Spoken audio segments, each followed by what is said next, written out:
You didn't start a business to do everything yourself. But if you're still wearing all of the hats in your business, I'm talking about sales, service, admin, marketing. You're not running a business, you are really running yourself into the ground. A common problem is that you're profitable in your business, but you're maxed out. In this instance, you're making money in your business. You know you're making money in your business, but you feel tired. You feel exhausted.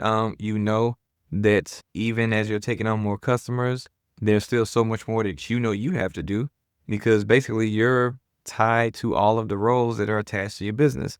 And as you know, in most 9 to 5s, you get hired on in a role, in a job, and you have to do your part. Your coworkers do their part, and the other management and upper management, and maybe people that are underneath you as far as position goes, they all have to do their jobs, and you only have to do your one part in those jobs, and even that can be tiring. So running an entire business and you're doing all of, your work, your coworkers, work, you're doing the upper management's work because you are wearing all of the hats within your business and doing all of the things, that's going to lead you to being maxed out really soon. Even if you really enjoy what you do and you love your business model. So when you're doing everything alone, it can be real easy to get burnouts. Most people start businesses because they know they had a passion for something or they wanted to help people with something, and they start the business to actually help those people and fulfill that passion that they had.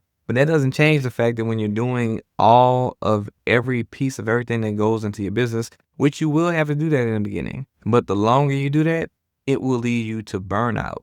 Now, when you get to burnout, you could love everything about what you do. You can be passionate about it, but you still get burned out because now, again, you're not just doing your role, you're doing every role that it takes to fulfill what the company needs and what your clients need in order to provide that service that your business provides. And that can be a lot. Now, when it comes to bottlenecks, that can create a bottleneck really easily because, once you get to a certain number of clients, right, that's where you start to hit those bottlenecks. That's where you have the maximum number of people you can service at one time without things starting to slow down or the quality of service starting to change and diminish because now you can't handle all the people that you have. Bottlenecks are inevitable when you're a solopreneur and you're doing everything by yourself because you can only handle so much. Not only the clients, but actually also everything that comes to running the business. And then you still have to focus on growing your business. There's marketing that you have to do. There are sales calls that you have to do. All of those things can start to diminish and you not be able to take on more customers because you have reached your max, again, causing a bottleneck. When you get to this stage, what you need is help. And I know employees can be scary because there's a lot of things that go into that, and that's a more permanent solution that most people might feel like they're not ready for yet. And that can be for multiple reasons. Maybe you don't feel like, you're at the point where you feel comfortable supervising other people and actually, making sure that they're doing everything in a way that you would do it. And you feel like you're the only person that can do all those things, but another person can. But maybe you feel scared about letting another person doing that as well as being able to manage that person. When you hire employees, there are also extra state taxes and things that you have to be subject to. So you have to account for that. And of course, you have to pay their salary. And even though you might be in a profitable business, you might be thinking, well, okay, how am I going to pay myself and pay this other person? So here are some alternative routes you can use. Now, one thing you can do to make sure that you are, of course, still able to pay yourself and receive money yourself from the profits you're receiving in your business and still be able to get help with what you need is to secure extra funding for your business. Now, funding for your business can come in several different ways. It could be loans, lines of credit, business credit cards, which is the easiest method to go, but not the easiest to get the highest amounts. But once you actually get extra funding for your business, then you can actually outsource, which is you're not hiring on an employee, but rather you're hiring on somebody that specializes in a certain area of what you need for your business so that that company can fulfill that service and you just pay them. You don't have to deal with the extra taxes. You don't have to deal with managing the extra person and training them and all of that stuff because the company is already trained and specialized in dealing with that specific area. For example, I worked in the credit repair industry from the beginning of my time as an entrepreneur. And in that space, there are actually companies that you can outsource to that actually do the disputing for you. So basically, they will send out the letters for you, and you don't have to type up the letters, send out the letters. You can let them do that for you while you run the actual other parts and aspects of the business. Now, with that, of course, you're just paying for the service of getting the outsourcing done. And of course, that makes sense. And you would have to look at your business model, what you do, and see what is it that you can outsource and what companies are available for you to outsource to. Now, there's another avenue that you can take, and you might want to do more than one of these, and that is automating things within your business. Sometimes maybe the task isn't something where you need to hire a whole company or even a person to do.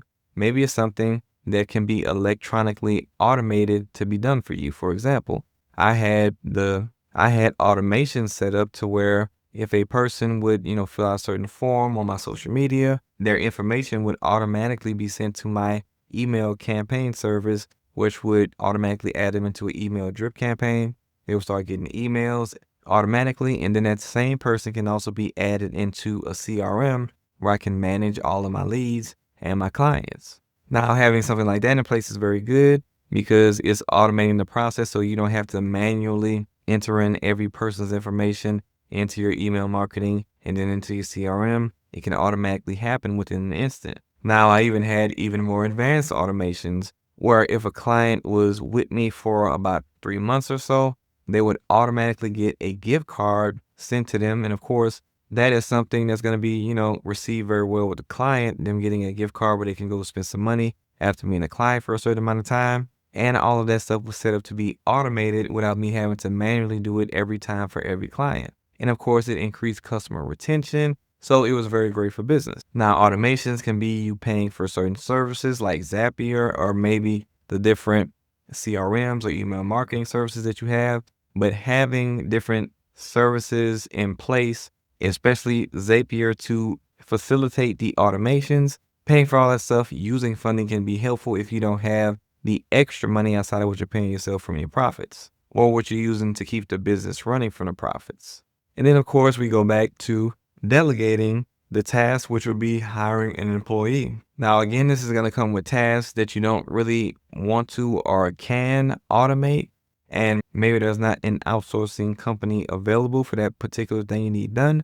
So then you would delegate that to an employee that you would then pay. Now, some other forms of doing this would be using business credit cards, let's say at 0% interest, which is the cards that I usually tell clients to go for because, of course, at this point, if you're using 0% interest periods on business credit cards, that means it's the same as cash and you're usually building up rewards as well. So taking advantage of that to actually get some help is really good. Now you can use that for VAs, freelancers, or even contractors in that delegation standpoint. So even if you're not hiring somebody, you can hire a VA, which is still not technically an employee. Same thing for freelancers or contractors. And you're able to pay them with the funding that you have. Again, not impeding on you getting paid from your profits or your business being able to be run from your profits. And just in case you're thinking about it, this isn't you incurring debt now because you're using credit in order to pay for this help. Of course, when you put it on the card, it will be considered debt, but there's good debt and bad debt. So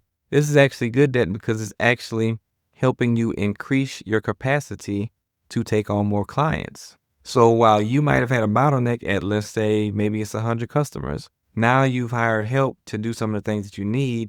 Now maybe you can take on 200 customers or maybe even 300 customers based off of your ability to now hire help to help you. And then not only that, because you have the help now you can focus on what you really should be doing, which is focusing on more high return on investment tasks. So now instead of you doing the mundane, low payoff work, which is still required in your business, maybe somebody else is doing this stuff for you now. And now you can focus on things like actually growing the business, actually putting systems in place that cut costs in the business. So now because you're more freed up, now you're able to grow your business and make your business even more profitable than it was before.